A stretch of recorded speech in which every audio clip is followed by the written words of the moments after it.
Daily. Taste the Daily. ఏపీలో sub registrar ఆఫీసుల్లో రెండో రోజు కూడా ఏసీబీ సోదాలు కొనసాగుతున్నాయి. నిన్న అర్ధరాత్రి వరకు కూడా ఈ సోదాలు జరిగాయి.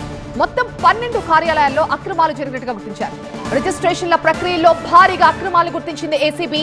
లెక్కల్లో చూపని నగదుని స్వాధీనం చేసుకున్నారు. ఒంగోలు సబ్ రిజిస్ట్రార్ ఆఫీస్ నుంచి విసిరేసిన 48,000 కూడా స్వాధీనం చేసుకుంది ఏసీబీ. భోగాపురం సబ్ రిజిస్ట్రార్ ఆఫీసులో డాక్యుమెంట్స్ ని సీజ్ చేశారు. రేణిగుంట సబ్ రిజిస్ట్రార్ ఆఫీసులో 6,000 రిజిస్ట్రేషన్ డాక్యుమెంట్లు కూడా స్వాధీనం చేసుకున్నారు.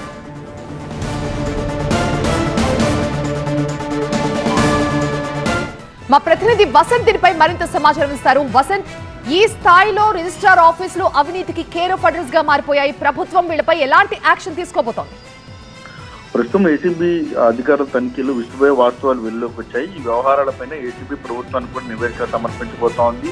సబ్ రిజిస్ట్రార్ కార్యాలయాల్లో ఏ రకంగా అవినీతికి పాల్పడుతున్నారు, ప్రభుత్వ ఖజానాకు ఏ రకంగా నష్టం వాటిల్లుతోంది, ఎవరైతే ప్రైవేట్ వ్యక్తులను ఒక సైన్యంగా నియమించుకొని అక్రమ వసూళ్లకు పాల్పడుతూ ఉన్నారు, ఏవైతే ప్రభుత్వం ఒక ఫ్రీ అండ్ ఫెయిర్ పాలసీని గతంలో తీసుకొచ్చింది, ఎక్కడి నుంచైనా రిజిస్ట్రేషన్ చేసుకోవడం, దాని ద్వారా సులభతరంగా రిజిస్ట్రేషన్ ప్రక్రియ కావాలని తీసుకొచ్చి దాన్ని మిస్యూజ్ చేయడం లాంటి అనేక అంశాలపైన కూడా ఏసీబీ జరుగుతున్నటువంటి అక్రమాలను గుర్తించింది. ప్రస్తుతం ఎవరైతే ఈ సబ్ రిజిస్ట్రార్ల కార్యాలయం నుంచి డిస్ట్రిక్ట్ రిజిస్ట్రార్ల వరకు కూడా ఈ మొత్తం వ్యవహారం వెనక పాత్ర ఉన్నట్టు కూడా ఏసీబీ నిగ్గు తెలిసింది. ప్రస్తుతం తనిఖీలు అయితే కొనసాగుతున్నాయి. అర్ధరాత్రి వరకు కూడా తనిఖీలు కొనసాగాయి.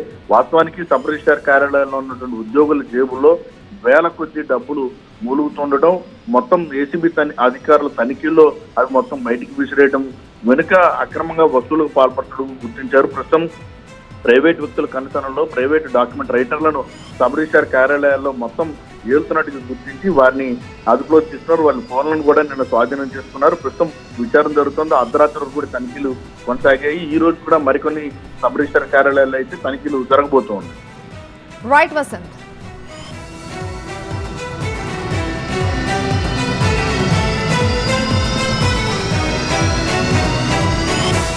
భారీ అవినీతికి కేర్ఫుల్ గా మారిపోయాయి సబ్ రిజిస్ట్రార్ ఆఫీసులు. డాక్యుమెంట్ రైటర్లు ప్రైవేట్ వ్యక్తుల ద్వారా నిర్దాక్షిణ్యంగా వసూలుకు పాల్పడుతున్నారు. ఏపీ వ్యాప్తంగా మొత్తం 295 సబ్ రిజిస్ట్రార్ ఆఫీసులున్నాయి. అందులో పనిచేస్తున్న 860 మందిలో దాదాపు అందరిపైన కేసులు నమోదవుతున్నాయి. అందరిపైన లంచాలు, ఆదాయానికి మించిన ఆస్తుల కేసులే ఉన్నాయి.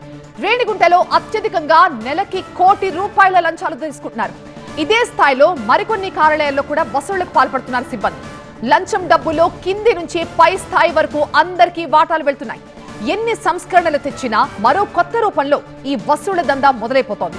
295 సబ్ రిజిస్ట్రార్ ఆఫీసుల్లో ప్రస్తుతం 230 చోట్ల మాత్రమే రిజిస్ట్రార్లు ఉన్నారు. మిగతా 65 ఆఫీసుల్లో ఇన్ఛార్జీల పెత్తనమే. డిపార్ట్మెంట్లో 2,829 మంది ఉండాల్సిన చోట ఉన్నది కేవలం 860 మంది.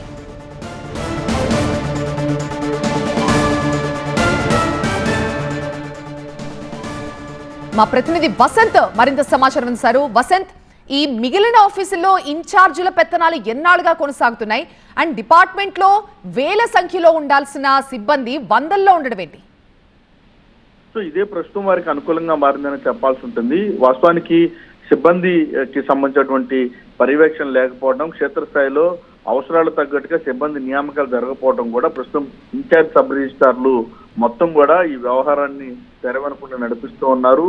సిబ్బంది పర్యవేక్షణకి సంబంధించినటువంటి వ్యవహారంలో క్షేత్రస్థాయిలో లేకపోవడంతో ప్రైవేట్ వ్యక్తుల కంటంలోనే మొత్తం రిజిస్ట్రేషన్ ప్రక్రియ కొనసాగుతుంది. వాస్తవానికి ఈ అక్రమ దందా వెనుక స్టాంప్ డ్యూటీకి సంబంధించినటువంటి చెల్లింపు ప్రక్రియ పూర్తయిన తర్వాత రిజిస్ట్రేషన్స్ డాక్యుమెంట్లు వస్తాయి. ఆ డాక్యుమెంట్ వెరిఫికేషన్ ప్రక్రియలో ప్రాపర్టీ వాల్యూని బట్టి వేలల్లో వసూలు చేస్తున్నాం. ఫర్ ఎగ్జాంపుల్, ఒక 40 లక్షల రూపాయల ప్రాపర్టీకి సంబంధించిన రిజిస్ట్రేషన్ ప్రక్రియకు మొత్తం ప్రొసీజర్ క్లియర్ చేసి రిజిస్టర్ కార్యాలయానికి వెళ్తే దాంట్లో 0.5% నుంచి 1%, 2%, 3% వరకు కూడా కమిషన్లు వసూలు చేస్తున్నాయి. ఎవరైనా ఒకవేళ ఈ కమిషన్ చెల్లించకపోతే ఆ రిజిస్ట్రేషన్ ప్రక్రియను ఏదో ఒక కొరి పెట్టి నిలిపివేస్తున్నటువంటి పరిస్థితి. కానీ ఈ ఎంటైర్ ఎపిసోడ్ లో సబ్ రిజిస్ట్రార్ పాత్ర ఎక్కడ కూడా డైరెక్ట్ గా కనిపించదు. ఎవరైతే ప్రైవేట్ వ్యక్తుల సైన్యం నడిపిస్తుంటుందో వారు మాత్రమే ఈ మొత్తం వ్యవహారం నడిపిస్తున్న పరిస్థితి రాష్ట్ర వ్యాప్తంగా కూడా కనిపిస్తూ ఉంది. రైట్ వసంత్.